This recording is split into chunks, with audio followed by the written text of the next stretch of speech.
சரிங்கக்கா, லேட் ஆயிருச்சு. பக்கத்து வீட்ல வேற பயான் இருக்குன்னு சொல்லிட்டு போனாக. நான் போறேன். நீங்க பயானுக்கு வரலையா? இல்ல இல்ல, நான் வரல. நீ போயிட்டு வா. நான் வீட்லயே அமல்களோடு என்னைக்குமே தொடர்போடு தான் இருப்பேன். இதான் அல்லாஹ் அறிவான். இருந்தாலும் ஹதீஸு பயான்னா கேட்கறதுக்கு வர்றதில்ல. நம்ம தெரு ஜனமே வருது. எல்லாரும் உட்காந்து கேட்கும் போது நல்லா இருக்கு. நீங்க மட்டும்தான் வரமாட்டேங்கிறீங்க. நான் அல்லாஹ்விடம் கேட்டேன், தனிமையையே உணர்கிறேன் யா அல்லாஹ் என்று. அதற்கு அல்லாஹ் சொல்றான், நிச்சயமாக அருகிலேயே நான் இருப்பேன் என்று. இதுக்கு மேல நான் எதுக்கு எங்கேயும் வரணும்? அல்லாஹ் சொல்றான், சொல்லிலும் செயலிலும் உண்மையாளர்களுடன் பயணிங்கள் என்று. அப்ப உண்மையாளர்கள்னா திருக்குர்ஆனும் நபியுடைய வழிமுறைகளும் மட்டும்தான். இவர்களோட தான் நான் பயணிக்கிறேன். அல்ஹம்துலில்லாஹ். என்னங்கக்கா, நீங்க ஒரு ஆளு பயானுக்கு வாங்கன்னு சொன்னா உண்மை நேர்மைன்னு இப்படி பேசிக்கிட்டு இருக்கிய. சரி, நீ முத பயானுக்கு போனியே, அப்ப எதை பத்தி பயான் பண்ணாக? நான் முத உன் வீட்டுக்கு போகும்போது கணவன் மனைவியை பத்தி பயான் பண்ண. கணவன் மனைவியும் சாகுற வரையும் ஒருவருக்கு ஒருவர் உண்மையா வாழணுமா. அப்புறம் கணவன் வெளிநாட்டுல இருந்தாங்கன்னா தன் தேவைகள்லாம் முடிஞ்சதுக்கு அப்புறம் குடும்பத்தோட சேர்ந்துடணுமா. அப்புறம் போதும் என்ற மனம்தான் உண்மையான செல்வமாகும் என்று உணர்ந்து இருக்கிறத வச்சு அல்லாவுக்கு நன்றி செலுத்தி நம்ம வாழணுமா. சரி, இந்த பயானைனா நீ கேட்டுட்டு வந்தியே, அதன்படி அல்லாவுக்கு பயந்து அப்படியே நடக்கிறியா நீ? அடுக்குமடினா கட்டி வாடகைக்கு விட்டு காரு பங்களான்னு நகை நட்டுனா லாக்கர்ல சேஃப்டியா வச்சிருக்க. இதுக்கு மேல எதுக்கு உன் கணவர் வெளிநாட்டுல இருக்கிறாக? வர சொல்லி கடைசி காலம் நல்ல அமல்களை செய்யுங்க. உங்களுக்கு வரப்போறது கடைசியில் அமல்கள் மட்டும்தானே சொல்ல வந்தேனே நீ. சரி, அதுனா இருக்கட்டும். அடுத்து என்ன பயான் போய் கேட்ட? அடுத்து பக்கத்து வீட்டுக்காரவங்கள்ட்டனா நல்ல முறையா நடந்துக்கிறோன்னு சொன்னாங்க. அப்புறம் எதுக்கு உங்க பக்கத்து வீட்டுக்காரவங்க எதிர்த்த வீட்டுக்காரவங்கள்ட்ட நல்லா பேசி பழகுறத அவளை போய் அவதூறா பேசி அவ்வளோ பழி போட்ட? இப்ப நீ இவ்வளவுக்கு அவ ஆலிமா, அவளுக்கு தெரியாதா அண்டை வீட்டுக்காரர்கள்ட்ட எப்படி பழகணும்னு? இல்லக்கா, நேராச்சு, நான் வீட்டுக்கு போயிட்டு வர்றேன். இல்ல இல்ல, இரு, நீ தவறாம வாரம் பயானுக்கு போறேல, நீ கேட்ட பயானேன்னா நானும் தெரிஞ்சுக்கிறணும். சொல்லு, அடுத்து என்ன பயான் கேட்ட? அடுத்து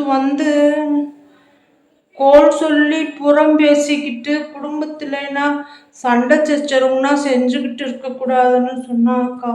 ஓ அப்படியா?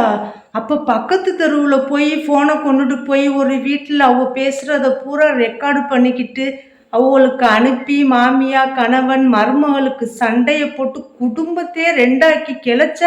அக்கா, நான் வீட்டுக்கு போறேன், போனை வச்சுட்டு வந்துட்டேன். அவங்க போன வேற அடிச்சுக்கிட்டே இருப்பாக்கா. ஆமா ஆமா, கணவனுக்கு நீங்க ரொம்ப பயந்து பணிஞ்சு நடக்கிறவ பாருங்க. உட்காரு. அடுத்து என்ன பயான் கேட்ட? அடுத்து அந்நிய ஆண்கள்ட்டனா சிரிச்சுனா பேசக்கூடாதான், பார்வைகளை தாழ்த்திக்கிறணும்னு சொன்னாக. அப்ப நீ எல்லா ஆம்பள்கிட்டையுமே சிரிச்சு சிரிச்சு பேசுற. அப்ப இம்புட்டு பயானும் நீ கேட்டிருக்க.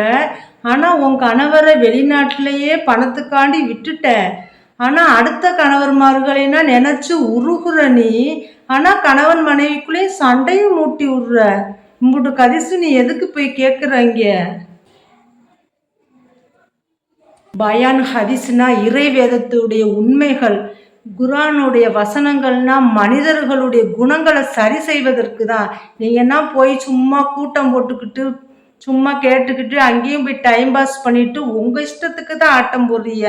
ஆனா இன்னைக்கு கண்டிப்பா நான் பயானுக்கு வருவேன். ஆனா பயான் சொல்ல போறது நான் தான், நீ கண்டிப்பா வரணும். நீங்களா? நீங்க அங்க என்ன பயான் சொல்லுவீங்க? நமது நபி ஸல்லல்லாஹு அலைஹி வஸல்லம் அவர்கள் சொல்றாங்க, நரகத்தில் அதிகமாக இருப்பது பெண்கள் தான் சொல்றாங்க. காரணம், நாவை பேணாதனால தான். முதல்ல நாவை பேணி கொள்ளுங்கள்னு சொல்லுவேன். இல்லக்கா, ரொம்ப லேட் ஆச்சு, நான் எங்க அக்கா வீட்டுக்கு போறேன்க்கா. ஒன்னும் இருக்கு. அல்லாஹ் சொல்றான், உங்களுடைய அட்டூழியங்கள் உங்களுக்கே எதிராகும் என்று. இந்த ஹதீஸ் எதுக்கு தெரியுமா? உங்களுக்கு வேதனை அடைவதற்கு முன்பு அல்லாஹ்வுக்கு கட்டுப்பட்டு அவன் பக்கம் திரும்புங்கள் என்று. வேதனை வந்துவிட்டா அதை சரி செய்யவே முடியாது என்று அல்லாஹ் சொல்றான். சரிக்கா, நான் போறேன், நேராச்சுக்கா, வர்றேன்க்கா. சரி போயிட்டு வா, பயானுக்கு மறந்துடாம வந்துரு. ஆமா, அந்த புள்ளைய போய் பயங்காட்டுற, பாவம் பயந்துகிட்டே போகுது பாரு. எதுக்கு பயப்படணும்? தவறுகள் செய்யறதுனால தானே பயம் கொடுக்குது. உண்மையா இருந்தா துணிச்சலா மட்டும்தான் இருக்க முடியும். சரிம்மா, விடுமா, எதையும் கேட்டுக்கிட்டுனா இருக்காதம்மா, நீ பாட்டுக்க இருமா. இப்படி பேசாதியம்மா. இப்படிப்பட்ட குணங்கள் உள்ளவர்கள்னால எவ்வளோ குடும்பங்கள்னா மன உளைச்சலா வாழ்றாங்க தெரியுமா? கோல் சொல்லி புறம் பேசி திரியிறவங்க அனைவருக்குமே கேடுதான் என்று நபி ஸல்லல்லாஹு அலைஹி வஸல்லம் அவர்கள் சொல்லியிருக்காங்க. அப்ப நம்ம உண்மையை மட்டும்தான் பேசணும். யாரா இருந்தாலும் மரணத்தை நினைச்சுதான் வாழணும். அதுக்கு தான் நமது நபி ஸல்லல்லாஹு அலைஹி வஸல்லம் அவர்கள் சொல்றாங்க, பேசினால் உண்மையையே பேசுங்கள், அது அழிவை தந்தாலும் இறுதியில் வெற்றியை தரும் என்று. சரி விடுமா, நமக்கு எதுக்குமா இந்த பொல்லாப்புனா? எப்படி பேசுறாங்க? எவ்வளவு அவதூறாகவும் புறம் பேசி கோல் சொல்லி குடும்பத்தையும் கிளச்சி விட்டு வேடிக்கை பார்க்குறாங்க. ஆனா அவங்க கிட்ட நல்லவங்க மாதிரி பேசுறாங்க. இதையெல்லாம் நம்ம பார்த்துக்கிட்டு இருக்க முடியுமா? இஸ்லாத்துல நன்மையை ஏவி தீமையை தடுப்பவர்களாக தான் இருக்கணும். என்னம்மா பயானுக்கு போறாகோ, இப்போ உம்ராவுக்கு போயிட்டு வராக. உம்ராவுனா எதுக்கு செய்யறது? தன்னுடைய கடமைகள் அங்கே சரியா நிறைவேற்றிட்டு வர்றதுனே, தன்னுடைய பாவங்களைன்னா அல்லா இடத்துல ஒப்படைச்சிட்டு இனிமேல் நன்மையை மட்டும்தான் செய்வேன்னு நாடி அல்லாட்ட பொறுப்பு ஒப்படைச்சிட்டு வர்றதுன்னு. அங்கே போயிட்டு வந்து பாவத்தை அதிகமாக செஞ்சோம்னா அல்லாஹ் என்ன சும்மா விடுவானா? சரி இதோட விட்டுரு, நீ பாட்டுக்கு போய் எதையும் கேட்காத. அப்புறம் உன்கிட்ட வந்து சண்டைக்கு வருவாங்கம்மா எல்லாரும். இதை விட அநியாயங்கள் அட்டூழியங்களைனா ஒரு ஆளா துணிச்சலா அல்லாவுடைய உதவினால தட்டி கேட்டிருக்கேன். யாரு என்கிட்ட வந்து சண்டை போட முடியும் சொல்லுங்க? குத்தம் செஞ்ச மனசு குறுகுறுத்துக்கிட்டு ஒதுங்கிதான் போறாங்க எல்லாரும். நம்ம கண்ணுக்கு கண்ணா எந்த ஒரு அட்டூழியங்களும் அநியாயங்களும் நம்ம பார்த்தோம்னா அதை உடனே தட்டி கேட்கணும். அதுதான் முஹ்மின்களே. அந்த எந்த ஒரு மனிதர்களுக்கும் நம்ம அஞ்சவே கூடாது. அல்லாஹ் சொல்றான், நீங்கள் அஞ்சுவதற்கு தகுதியானவன் அல்லாஹ் ஒருவன் மட்டும்தான் என்று. அப்ப யாருக்குமே நம்ம பயப்படவே கூடாது. நன்மையை ஏவி தீமையை தடுப்பவர்களாக தான் இருக்கணும். ஏன்னா முஹ்மின்கள் தான் வெற்றியாளர்களே.